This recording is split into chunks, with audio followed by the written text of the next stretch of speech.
वालेकुम, welcome back to code उडेसी। Last video में हमने सीएसएस प्रेसिडेंस को डिटेल में समझा था कि पास इनलाइन सीएसएस की प्रेसिडेंस सबसे ज्यादा होती है, उसके बाद इंटरनल सीएसएस की सेकंड हाईएस्ट, और लास्ट में हमारे पास प्रेसिडेंस आती है एक्सटर्नल सीएसएस की। लेकिन एक्सटर्नल सीएसएस को यूज करना हमारी बेस्ट प्रैक्टिस होती है, क्योंकि इनलाइन सीएसएस से कोड हमारा काफी कॉम्प्लेक्स और मेसी हो जाता है।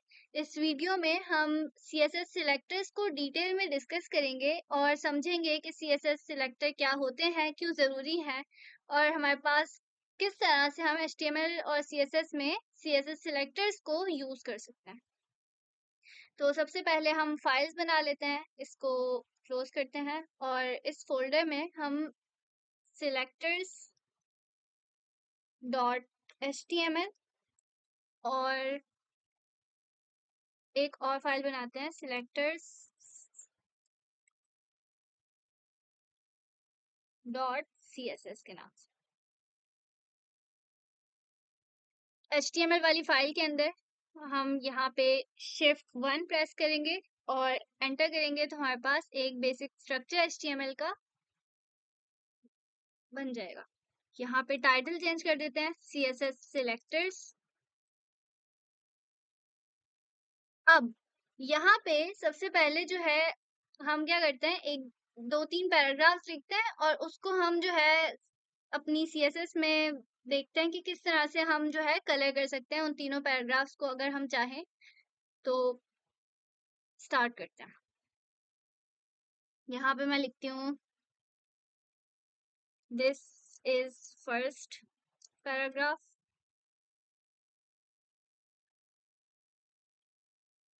और इसी तरह से मैं तीन पैराग्राफ्स यहाँ पे लिख लेती हूँ।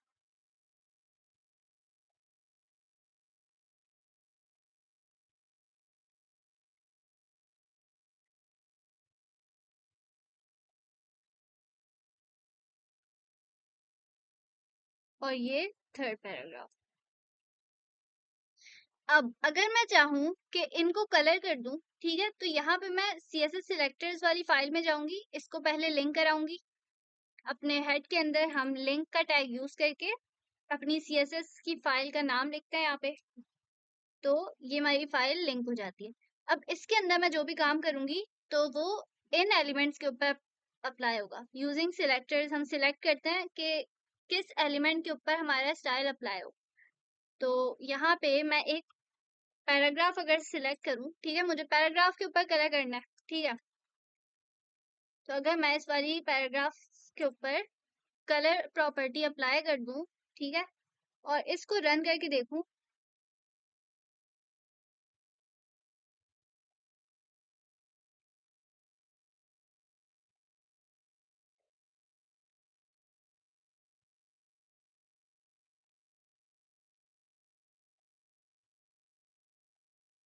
तो देखो तीनों जो मेरे पैराग्राफ्स है ना वो कलर हो गए। लेकिन अगर मैं चाह रही हूँ कि किसी एक पैराग्राफ के ऊपर, सेकंड पैराग्राफ के ऊपर सिर्फ और सिर्फ कलर अप्लाई हो, तो फिर मैं क्या करूँ, मैं सिर्फ और सिर्फ उस वाले एक पैराग्राफ को, सेकंड पैराग्राफ को टारगेट करूंगी। लेकिन कैसे? उसके लिए मैं सेकंड पैराग्राफ में आईडी एट्रीब्यूट यूज कर लूँ। आईडी क्या होती है कि एक यूनिक आईडी मैं उसको दे दूंगी, कि जैसे हमारे पास एक एलिमेंट है, हमारे पास एक ही एलिमेंट हमने कितनी बार यूज किया हुआ है, लेकिन इस वाले एलिमेंट के पास एक यूनिक आईडी है। जैसे हमारे पास क्लास के रोल नंबर्स होते हैं, ठीक है, क्लास में बहुत ज्यादा स्टूडेंट्स होते हैं और हर स्टूडेंट के पास एक यूनिक आईडी होती है, वो आईडी किसी के भी पास नहीं होती। और ये इसको मैं आईडी देती हूँ सेकंड, सही है, इसको मैंने आईडी दे दी सेकंड, ठीक है, इसको फर्स्ट है, ये सेकंड है और ये थर्ड।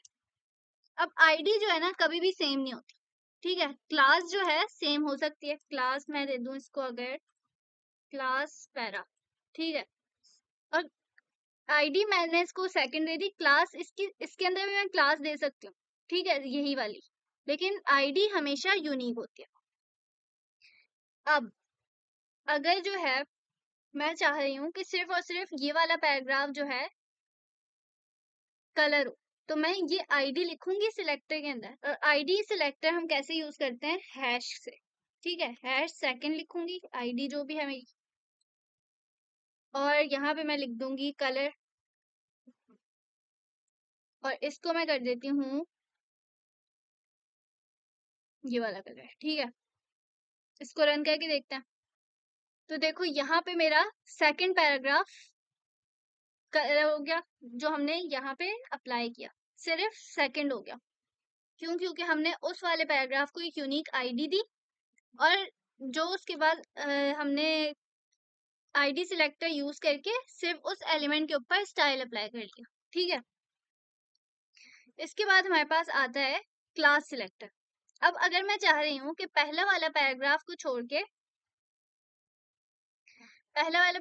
छोड़ के, मैं ये वाला और ये वाला जो है ना, ये मैं कर दूं किसी और कलर का, सही है? तो मैं इनको क्लास दे दूं। क्लास हमेशा मैंने भी बताया था कि सेम हो सकती है किसी भी दो चीजों की, या जैसे स्टूडेंट्स होते हैं क्लास के अंदर, वो एक क्लास शेयर कर रहे हैं, लेकिन हर हर स्टूडेंट के पास एक यूनिक आईडी है। उसी तरह से हम क्लास दे सकते हैं। हम यही वाली क्लास क्या करते हैं, इसको भी दे देते हैं। तो यहाँ पे मैं क्लास दे देती हूँ यही वाली। ठीक है,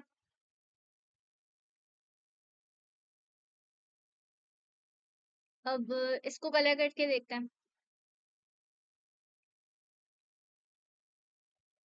क्लास को हम कैसे सिलेक्ट करते हैं, इसमें तो हमने हैश यूज किया। क्लास के लिए हम यूज करते हैं डॉट।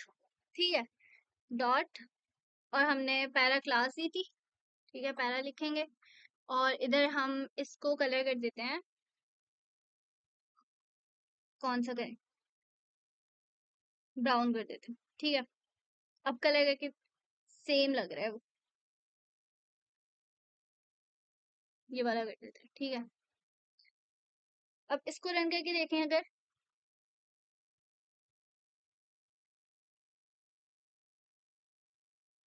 और इसे मैं कर देती हूँ कमेंट। सही है,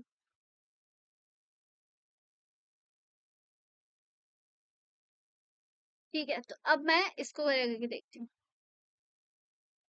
तो देखो मेरा ये वाला और सेकंड और थर्ड पैराग्राफ कलर हो गया, जिसको मैंने सेम क्लास दी थी। इसी तरह से हम आईडी और क्लास सिलेक्टर्स को यूज करके एक स्पेसिफिक एलिमेंट को, या हम किसी भी दो स्पेसिफिक एलिमेंट को सिलेक्ट करके अपनी मर्जी के स्टाइलिंग अप्लाई कर सकते हैं। ठीक है, एलिमेंट सिलेक्टर सब एलिमेंट्स के ऊपर अप्लाई हो जाते हैं, कि जैसे अगर हम एलिमेंट सिलेक्टर को यूज करें तो अगर जितने भी पैराग्राफ्स होंगे वो स्टाइलिंग हो जाएगी उसकी। और उसके बाद क्लास सिलेक्टर जो है हमारे पास क्या होता है, क्लास सिलेक्टर से मल्टीपल एलिमेंट्स के ग्रुप में जो है ना स्टाइलिंग अप्लाई हो सकती है, कि जैसे हम दो चीजों पे एक ही क्लास देके एक साथ स्टाइलिंग अप्लाई कर सकते हैं, सेम जो हमें करनी है।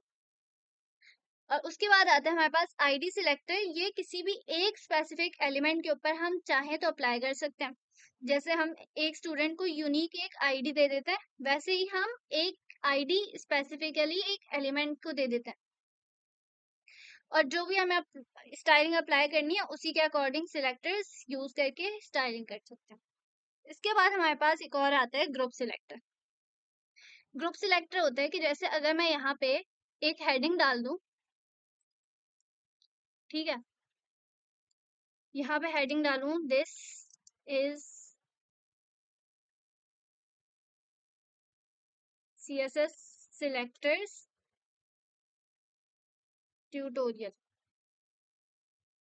ठीक है, और इसके ऊपर इसको अभी रन करके अगर देखें हम, तो ये ऐसा दिख रहा है। ठीक है, अगर मैं चाहूँ कि इसको भी एक ही स्टाइलिंग हो और इसकी भी एक ही स्टाइलिंग हो, पैराग्राफ्स और हेडिंग दोनों की, ठीक है, तो मैं क्या करूंगी, CSS सिलेक्टर्स में हमारे पास एक होता है ग्रुप सिलेक्टर, कि जिसमें मैं H1, ठीक है, और पैराग्राफ को एक साथ स्टाइल कर सकती हूँ। ठीक है, अगर मैं चाहूँ कि सारे पैराग्राफ्स और जो मेरी हेडिंग है उसका कलर हो जाए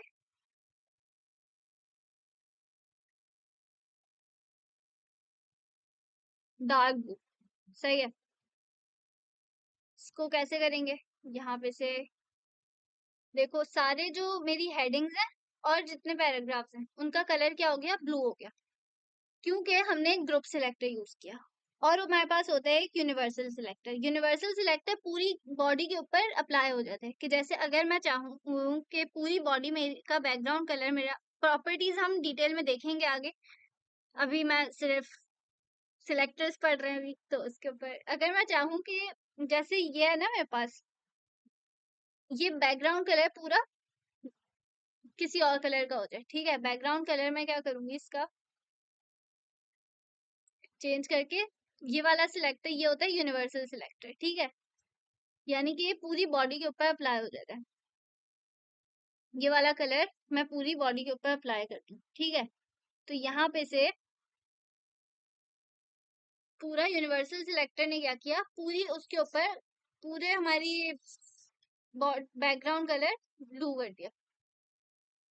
इस तरह हम एलिमेंट सिलेक्टर सब एलिमेंट्स के ऊपर अप्लाई हो जाता है। आईडी सिलेक्टर एक स्पेसिफिक एलिमेंट के ऊपर अप्लाई होता है। स्टाइल और क्लास सिलेक्टर्स यानी कि मल्टीपल एलिमेंट्स को के ग्रुप पे अप्लाई हो जाता है। और यूनिवर्सल सिलेक्टर पूरी बॉडी के ऊपर अप्लाई हो जाता है। तो आई होप आपको समझ आया होगा कि कैसे क्लास आईडी और एलिमेंट सिलेक्टर्स का यूज करके हम HTML एलिमेंट्स को स्टाइल दे सकते हैं। अगर आपको ये वीडियो हेल्पफुल लगी तो लाइक कर दें, और सब्सक्राइब नहीं किया हुआ अभी तक तो सब्सक्राइब कर दें, और अगर आप बिगिनर हैं तो इस चैनल को सब्सक्राइब करें, क्योंकि इंशाल्लाह काफ़ी बिगिनर ट्यूटोरियल्स आते रहेंगे। तो अल्लाह हाफिज़।